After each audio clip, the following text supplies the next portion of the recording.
right, welcome to another edition of Grown Folks Business on a wonderful, little breezy today, but a good Thursday night.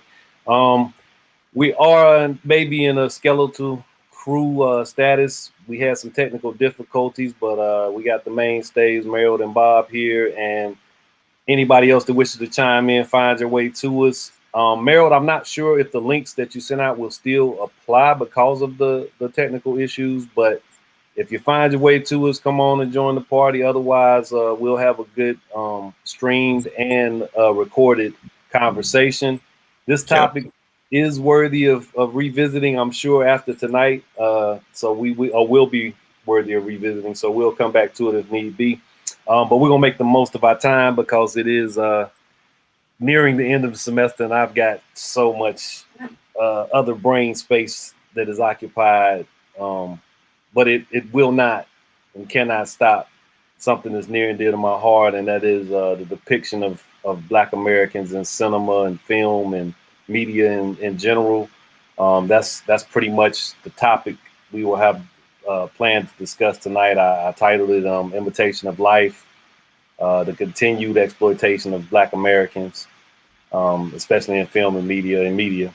Um, I've held this as an important aspect of not just my research and not just my interest, but as a youth who was inundated with images and entertainment in the realm of TV, which is still a fairly new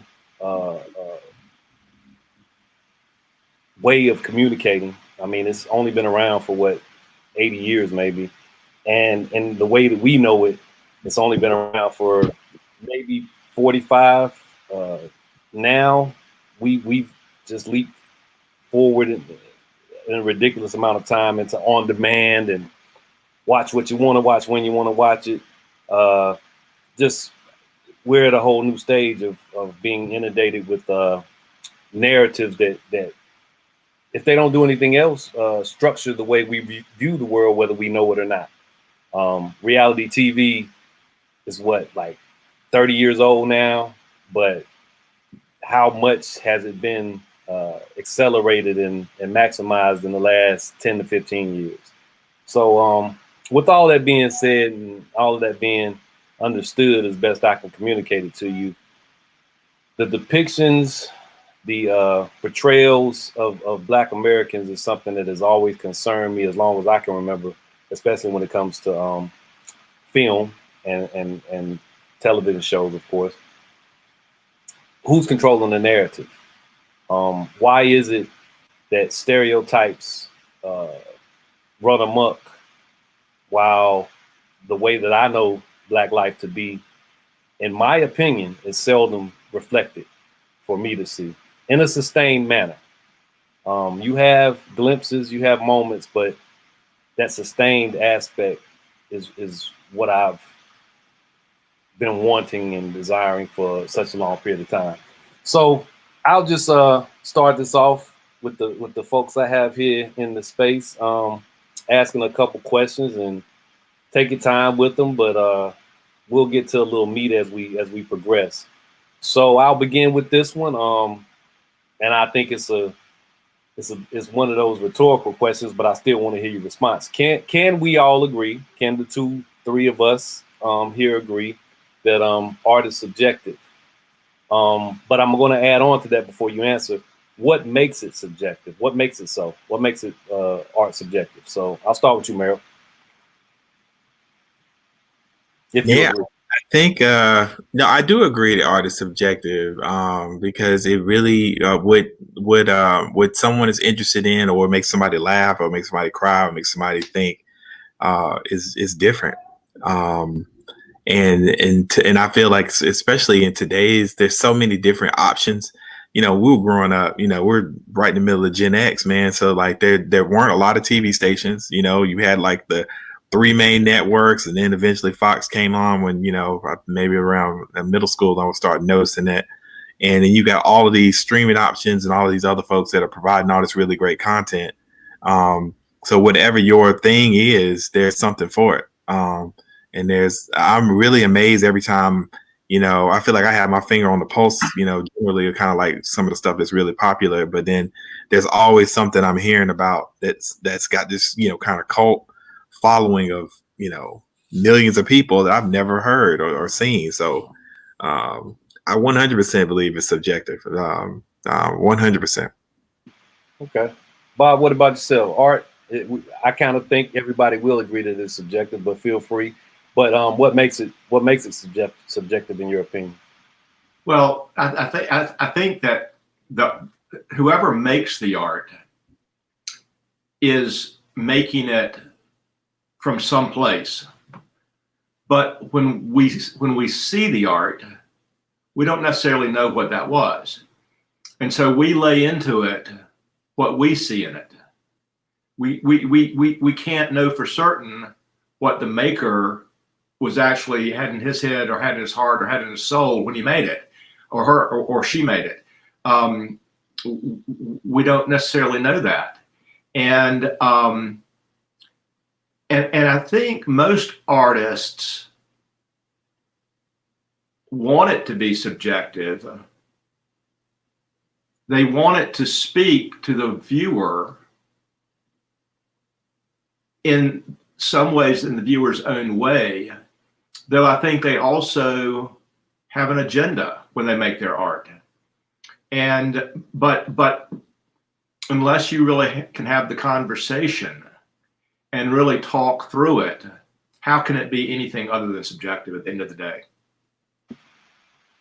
Absolutely. So art is subjective. I think, Meryl, you pretty much alluded to the old saying that, beauty's in the eye of the beholder. So whoever's interpreting what they're seeing, as Bob is stating, the artist does not have a responsibility to explain, and I hope this is where you're going with that, Bob, doesn't have a responsibility to explain what their art is. They can choose to. Conversation can take place that gives you insight as to why they came up with what they did, but they don't have to. Okay, I will accept that. Those are pretty much my sentiments also. But, and I'll come back to you guys, does art being subjective absolve it from any moral responsibility? So at what point do we say, sure, you can call that art, but there's something that it's not necessarily going to be accepted by me as being purely identifiable as art because of what it is contributing to society. So I'm interested in those responses. Bob, what you got? So I'll answer that in a kind of a backward kind of way. The art that you and I saw in Winston-Salem,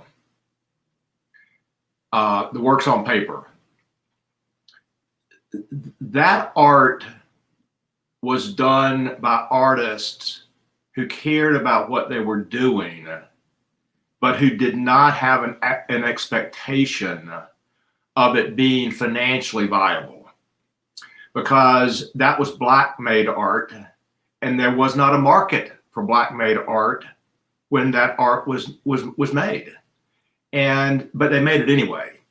So there's a purity and an honesty around that art that I think is very different than what we find around like movies and TV shows and that sort of thing, where you're consciously making stuff to be consumed, and you have a desire for it to be consumed as much as it can possibly be consumed. And so then it becomes that becomes a commercial venture, not an art venture. And the commercial interest of the endeavor, I think, control that much more than the artistic aspects of the venture. Now, if you've got a maker that's really passionate, that's already successful enough to be able to control the story, and to be able to control the message, and who's passionate enough about the message being honest and true and having purpose and value, now you've got a different equation. If you've got actors involved that are already successful enough that they can eat and live and whatnot, but who are passionate enough to participate in the telling of this story, you've got a different equation. But that's a lot of hurdles to jump over in the world of TV and movies. Well said. So wow, to unpack a little bit, the Cochrane collection, I believe, is what we That's right. went to see it at Winston-Salem. I mean, at Wake Forest in Winston-Salem. Dynamic, awesome collection of Black art, as Bob said. It was created. Majority, I think, was 60s, 70s, some in the 80s, and so forth. But really wrestling with some aspects of Black Americanness. No profit motive. Right. No reason to think that your next move could get you somewhere that is beyond the stars and is worth you not necessarily engaging in some of the more meatier aspects of Black American life. Pure art, in my opinion. Not judging anybody else's, but I think that those were some really good pieces, and I appreciate you making that happen. That was very impactful art exhibit work that we were able to really go into. I'll be glad to share that with the group sometime. I might try to incorporate it at the end of the month. I'm not sure, but Marilyn, I'm going to come to you, but because Bob hit on something that I'm definitely looking forward to playing a clip from a person that he kind of mentions without having to be too specific. And it's not that he was mentioning this guy, but it's somebody who has all of those powers, all of that accomplishment that could allow for truth telling from a position of not being able to be removed so quickly, not risking anything. But I want to hear from you on what I just asked, if you can recall. I can. So that's a really interesting question. I had to really think about that. I mean, because like I am all about like personal responsibility and freedom of expression and that type of deal. So I'll say that I think like if you have art that is meant for public consumption, that is paid for with public dollars, like, you know, art in a museum or something like that, then I think there is some responsibility to try to have some governance on it, or at least, you know, have it be reflective of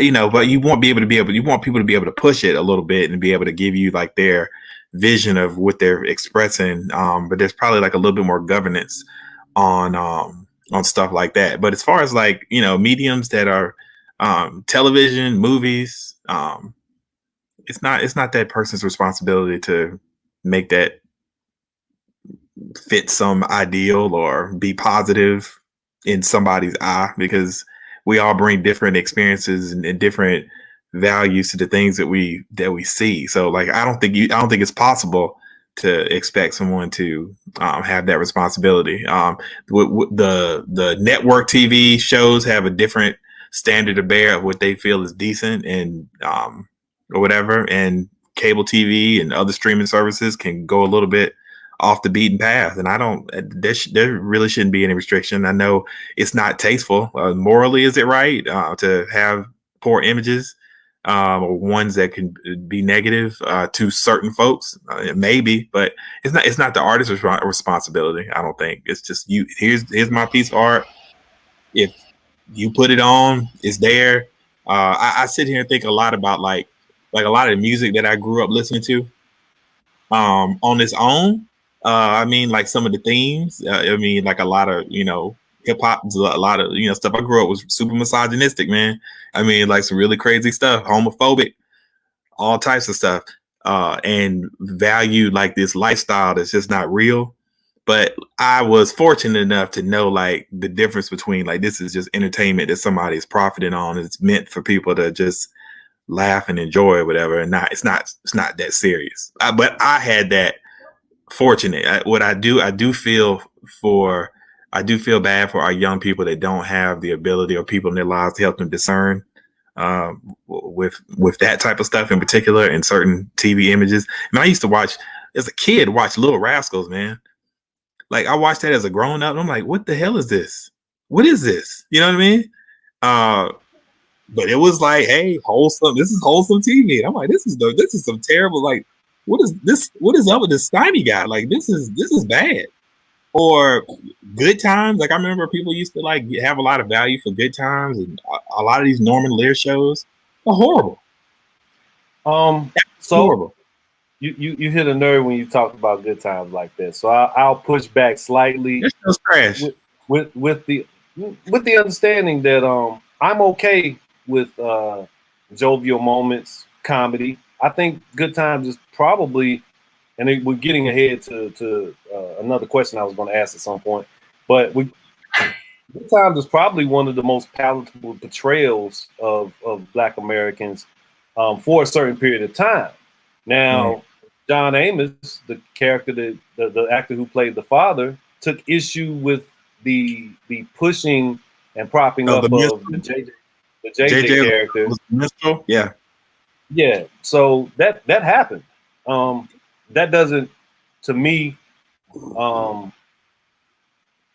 his leaving the show is celebratory for me because it does show some agency for and some integrity, which gets to that question I just asked, right?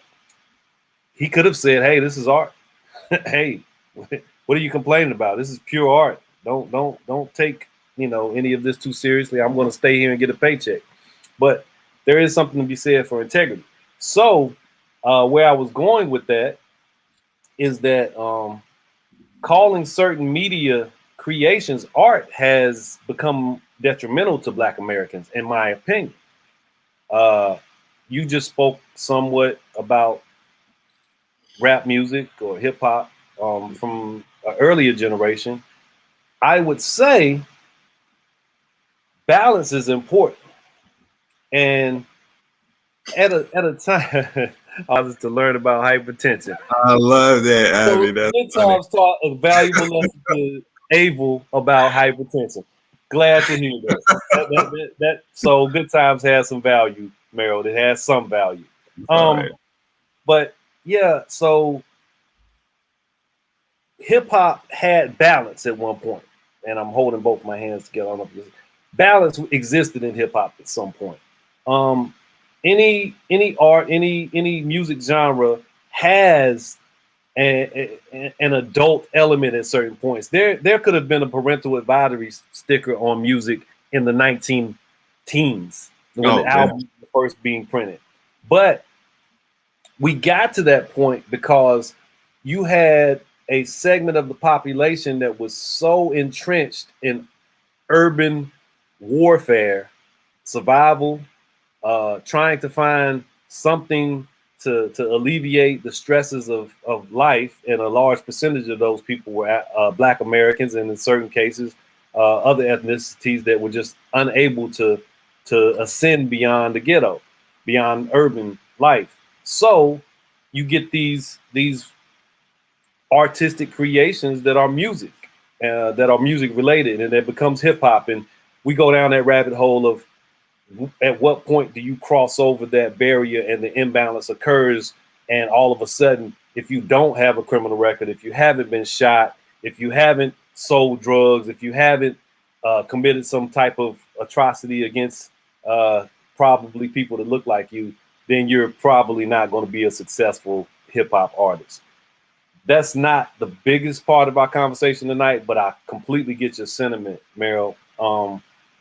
And that goes back to Bob's earlier point of when there's the potential to make a profit, which gets to what I often discuss and what was in the title of tonight's show, exploitation. We don't have to, as Black Americans, just be exploited by other entities or groups of people. We can also exploit ourselves. And some of that occurs. And sometimes it occurs from people who are not Black American, from people who just look like Black Americans. But one thing that rings true, Black Americans, the culture that they've contributed to this country is and remains and seemingly has always been the most exploitable thing since their bodies were, since slavery. Every contribution in the artistic form is maximized to a level of exploitation, yet we don't have Black Americans in ownership of any of this stuff, and I mean it to the highest levels. You can get a P Diddy and a Suge Knight, and that's about as far as I recall as far as significant producers. You can get a Jay-Z, but you don't have that positional Black American who truly is in charge of some Columbia Records or some element of entertainment to that nature. You got Tyler Perry in film stuff, but stop right there. Not a Stop big right fan there. of that stuff. I have a clip. That's where I'm going with this thing. So I will, and Merrill, I just, you bring him up in context. He is the person that Bob alluded to as being the one who does not have to remain hog-tied or restricted by what he can do in those spaces. He received an award at the Academy Awards ceremony this past one, which was, I don't blase blah. I didn't watch it. I just happened to catch the clips and the highlights. But he received an award. He gave a speech, and I'm going to play it. And after I play it, those of you listening at home or watching on Facebook or wherever you are, and Merrill and Bob, please tell me if, in your opinion, anything's missing from this speech. So let me get it set up and rocking and rolling here.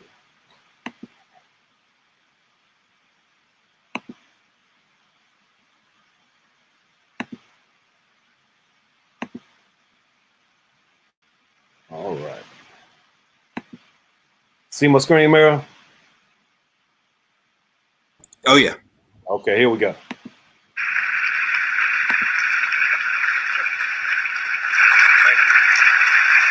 you. That's incredibly kind. Thank you so much. You only gave me a few minutes, so I want to say a very special thanks to Ms. Viola Davis, who is nominated tonight and doing this. Thank you. Thank you. I really appreciate it.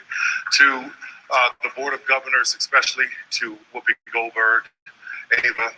When I set out to help someone, it is my intention to do just that.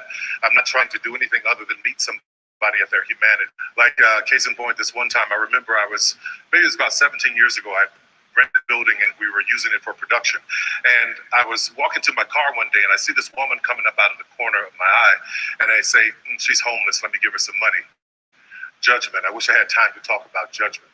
Anyway, I reach in my pocket and I'm about to give her the money. She says, excuse me, sir, do you have any shoes? It stopped me cold because I remember being homeless and having one pair of shoes and they were bent over at the heel. So I was like, yeah. So I took her into the studio. She was hesitant to go in, but we went in, we go to wardrobe and there are all these boxes and everything around the walls and fabrics and racks of clothes. So we ended up having to stand in the middle of the floor. So as we're standing there, wardrobe, we find some shoes, we help her put them on. I stand up, I'm waiting for her to look up. And all this time she's looking down. She finally looks up, she's got tears in her eyes. She said, thank you, Jesus. My feet are off the ground. In that moment, I recall her saying to me, I thought you would hate me for asking. I'm like, how can I hate you when I used to be you? How can I hate you when I had a mother who grew up in a Jim Crow South in Louisiana, rural Louisiana, right across the border from Mississippi, who at 9 or 10 years old was grieving the death of Emmett Till. As she got a little bit older, she was grieving the death of the civil rights boys and the little girls who were in the bombing in Alabama. She grieved all these years. And I remember being a little boy and coming home, and she was at home, like, what are you doing at home? You're supposed to be at work. She was in tears that day. She said there was a bomb threat. And she couldn't believe that someone wanted to blow up this place where she worked, where she took care of all these toddlers. It was the Jewish Community Center. My mother taught me to refuse hate. She taught me to refuse blanket judgment. And in this time, and with all of the internet and social media and algorithms and everything that wants us to think a certain way, the 24-hour news cycle, it is my hope that all of us would teach our kids, and not only to remember, just refuse hate.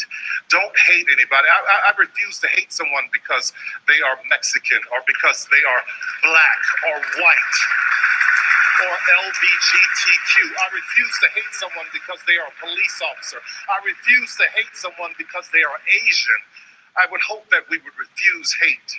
And I want to take this Jean Hersel Humanitarian Award and dedicate it to anyone who wants to stand in the middle, no matter what's around the wall. Stand in the middle, because that's where healing happens. That's where conversation happens. That's where change happens. It happens in the middle. So anyone who wants to meet me in the middle, to refuse hate, to refuse blanket judgment, and to help lift someone's feet off the ground, this one is for you too. God bless you, and thank you, Academy. I appreciate it. Thank you.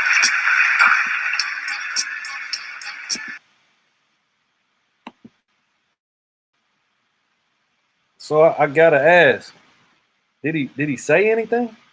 I'm wondering. And Meryl, you brought him up. I just had a clip I was ready to play. So, what did you get from that speech, man? Meryl, what did that speech say to you?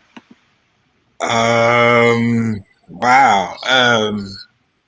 I'm lost. I guess I'm lost in like what like, oh, it's easy to like, so it's the very popular thing to do, right? I mean, like you get an award, and you will get a whole bunch of claps when you say things that are very obvious. I mean, it's just lip service. Hey, let's just not hate each other. And, I made it. I used to be you, and look at me, and now I'm here, just because magically, it happens if we just don't, and it's important to have that attitude about like, not prejudging folks and not, casting aspersions, folks. It's true, but I don't know. I don't know what that was. I don't want to disparage it because like I don't want it to come across like I'm disparaging. I think it's a great story. It just seemed like he had a story that he wanted to tell and wanted to get some claps. And in this time of turmoil and people talking, because a lot of folks who don't have to deal with some of the inequities and they're in the safe spaces. And I've had people tell me this, things just be a whole lot better if you don't bring up this race stuff. Can't we just be one and just if you don't bring it up, you don't want to turn people off. And so I don't think anybody had that conversation with him, man. I don't think anybody had to say don't bring it up, man. Just keep it positive, man. Just talk about, tell this little story that may or may not be true, and you can do it. So I'm so stuck on that because like it's not a terrible message. It's just it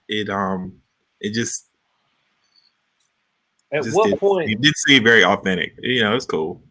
At what point does reality transcend controversy?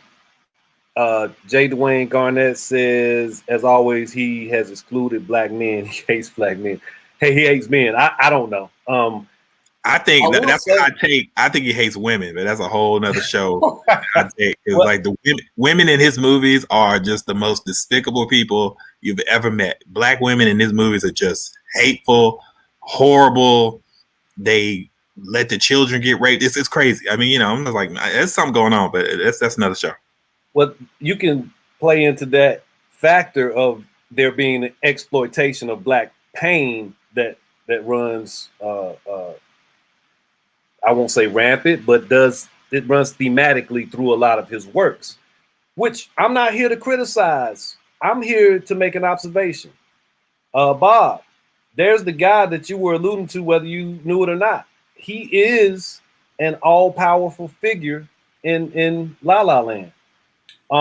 What he shared on that stage, did any of it resonate with you? Did any of it move a needle?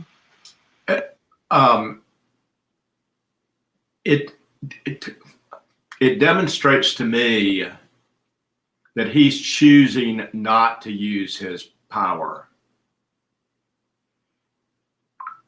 Well, not to use his power in a really constructive way. You know, and his remarks are nice sounding, and you know, they're the remarks that you can get cheered for saying, but he's sidestepping responsibility, choosing responsibility, I think, to, and he's articulating kumbaya. Well, we're not that. Yeah, okay, that's not where we are, and you know, and nobody can have a hard time with the concept of well, some people can, but no well-intentioned person can have a hard time with the concept of kumbaya, right? But this isn't a feel-good time. This is a work time, and it's a responsibility time, and it's an action time. It's a do things time. I was on a call right before this. Felt, you know, I'm pretty connected with the leadership and character program at Wake Forest, and it was I got to listen to 3 students in that program talk about things, and they talked about transformation of self.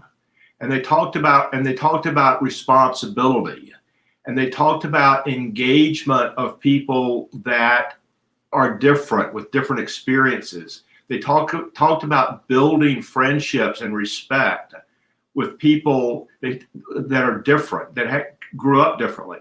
They talked about standing up for and how to.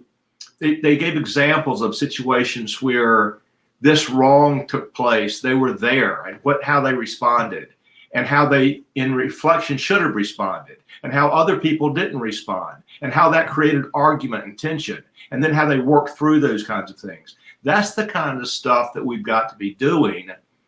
They're students, people with power, and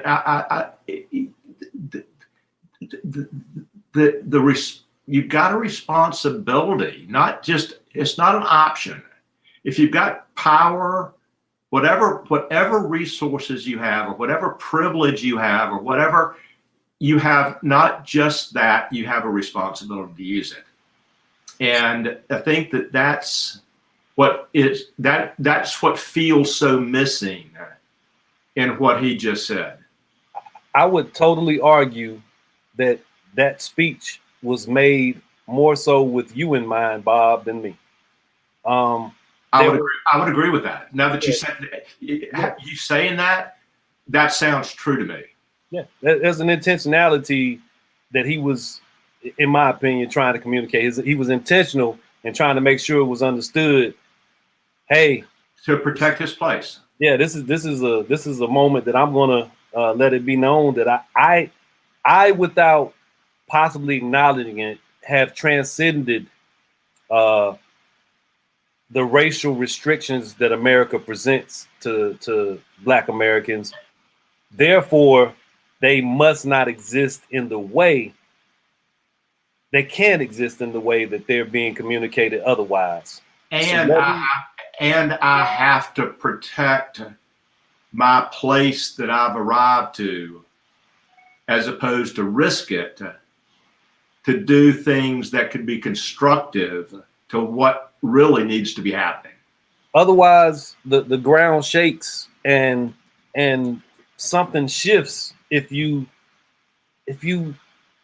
really take a moment to challenge, or to be challenged, or to engage and be criticized, to meet the criticism with a discussion versus a dismissive attitude. I'll share for those parties here. I'm blocked by Ava DuVernay on Twitter, and I don't really know why. I'm not much of a Twitter guy, but what I do say does relate to the depiction of Black Americans in Hollywood and in media in general. I've made some strong statements here and there on Twitter about those things, and I'm guessing that one of them found their way, or maybe I added her in something. I don't know. But the bubble exists on both sides. All land, everybody can bubbleize themselves. They can go with a group of people and say, hey, what we're doing here, it got us here, so it must be something to it that makes it justifiable. And everybody else, they can't know what the hell they're talking about. So no criticism finds its way in there. And by criticism, I mean feedback more so than anything else. I don't mean condemnation. Conversation, engagement. When somebody can say, well, look what I've done, that should tell you who I am. I can look at what you've done, but what are you doing at this moment? You don't have to do it for me. You don't have to do it because I'm saying something to you. Bob just alluded to it. Meryl, you've been talking about it. Circumstance, our current circumstance. It requires voices to be heard that could just be silent or could just play the game and continue to be celebrated. I want to make a comment that I think is true, or I wouldn't make it if I didn't think it was true, right?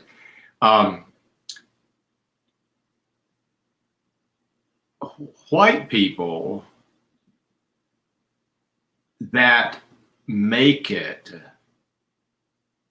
gain more freedom. White people that make it become listened to more and can say whatever the hell they want, and it's listened to more.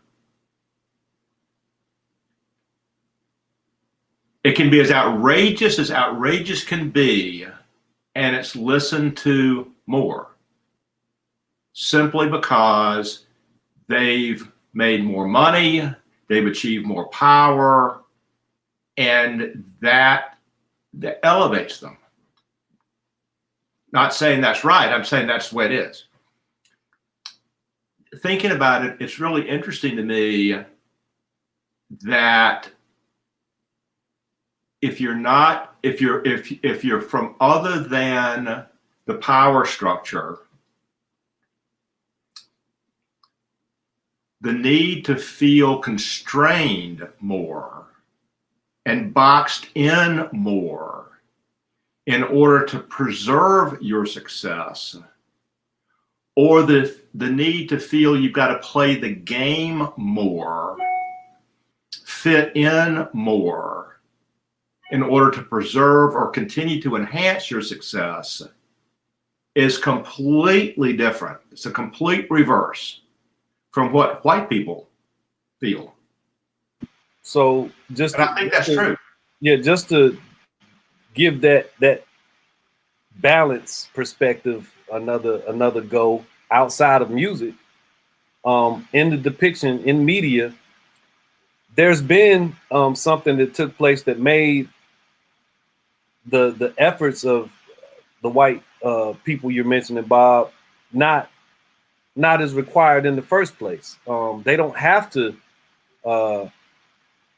try as hard. Why? Normalization of what it is to be white in America, because you can just be a white visitor and you still get certain privileges and get certain appreciations that come with being in America, because it's a very racist country.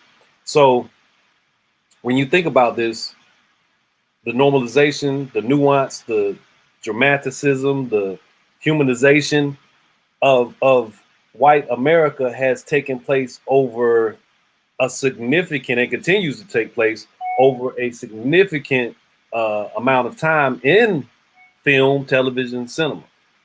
My entire argument for the lack of any morality, integrity in certain cases in Black representation, Black American representation in media, is that we've been here the same amount of time.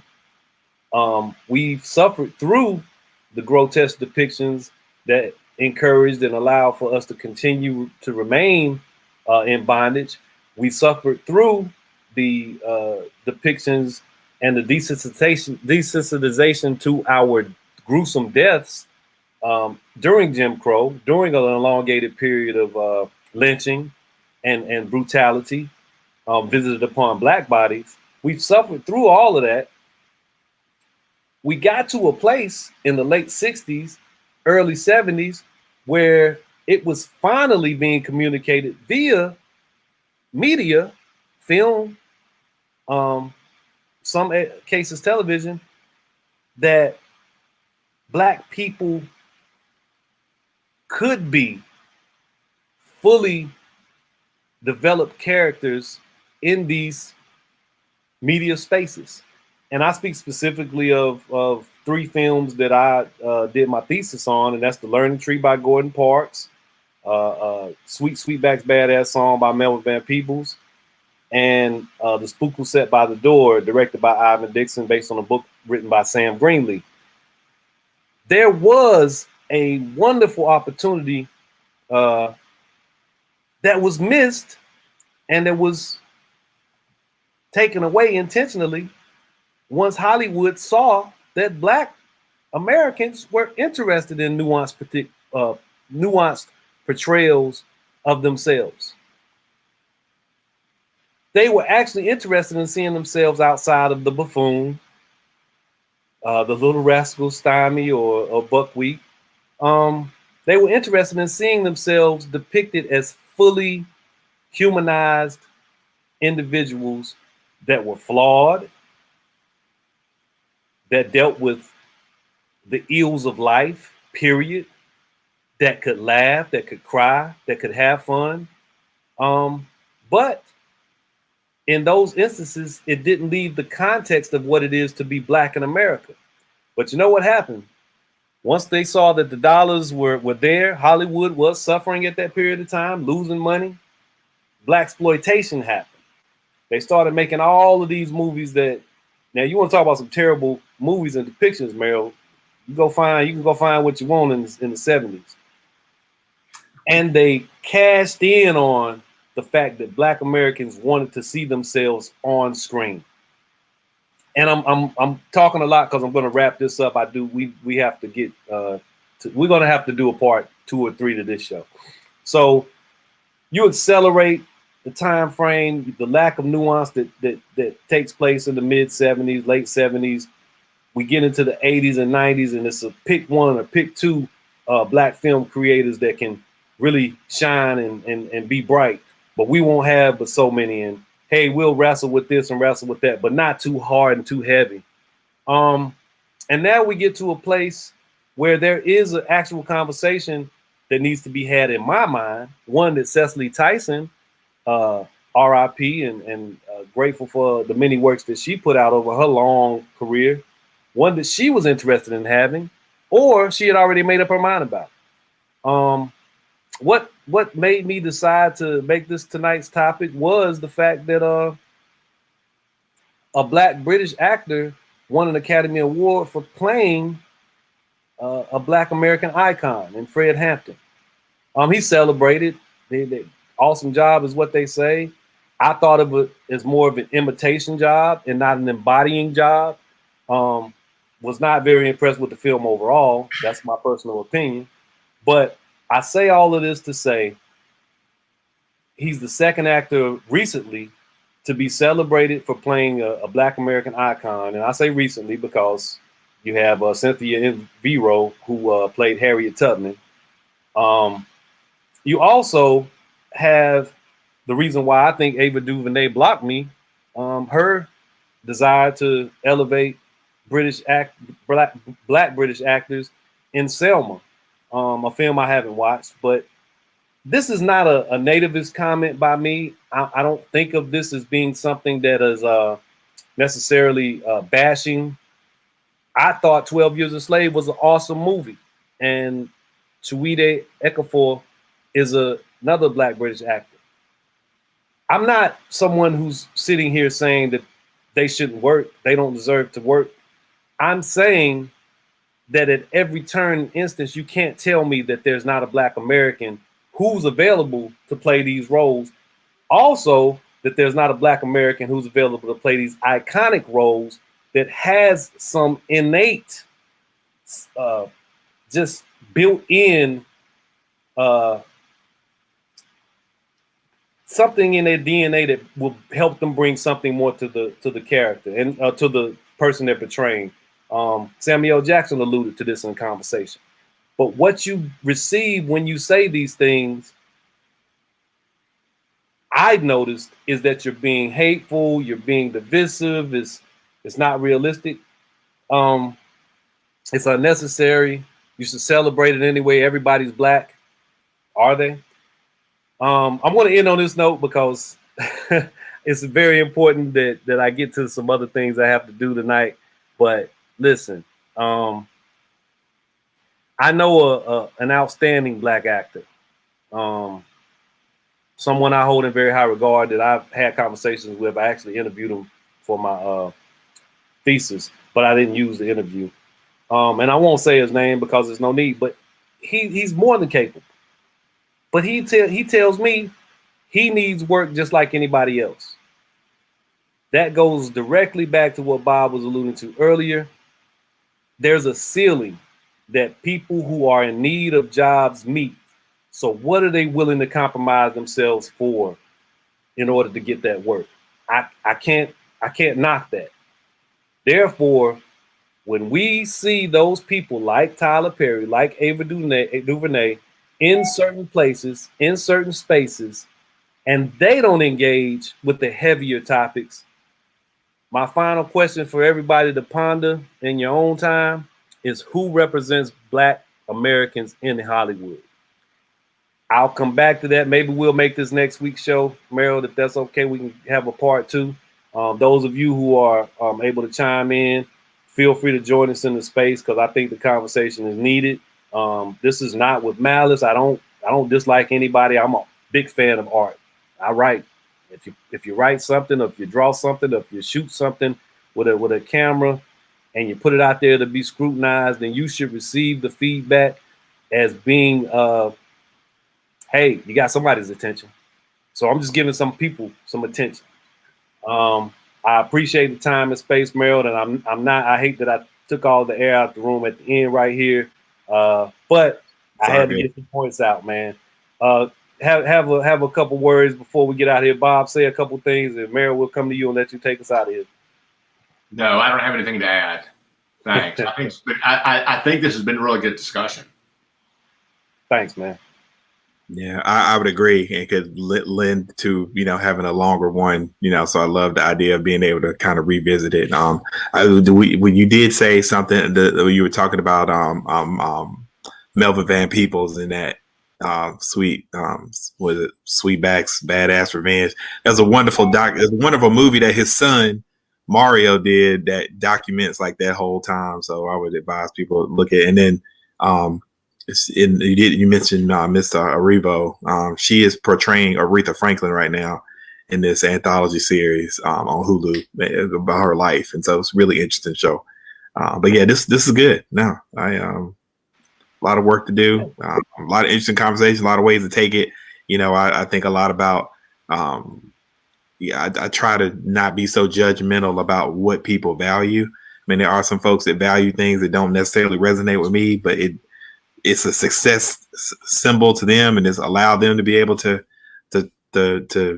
thrive, I guess. But it's like Jay said, safety and survival. I mean, it's layered in just a weird space we're in. Yeah, you can be good all by yourself.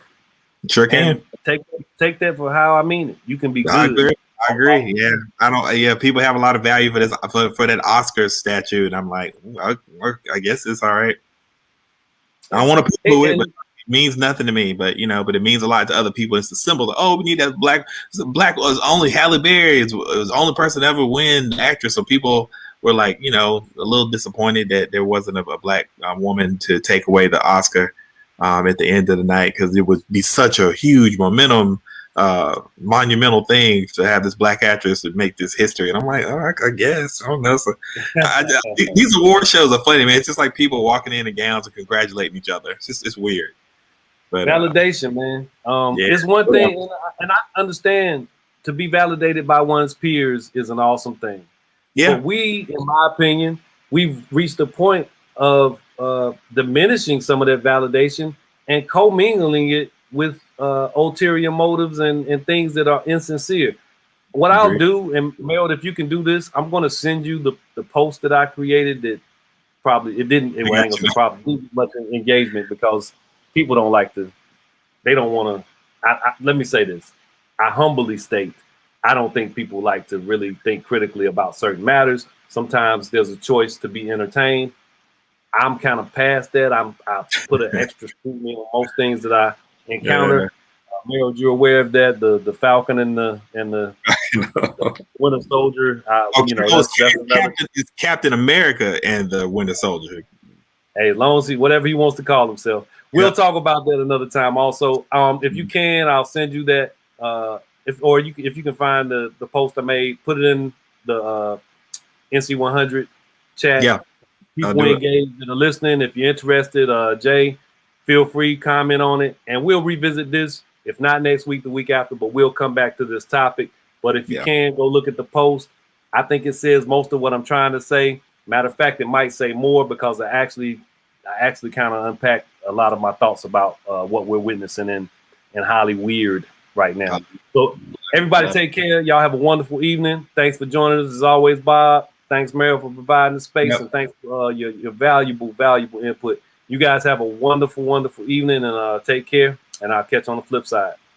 All right, sounds good. Thanks, Facebook, YouTube. We'll see you.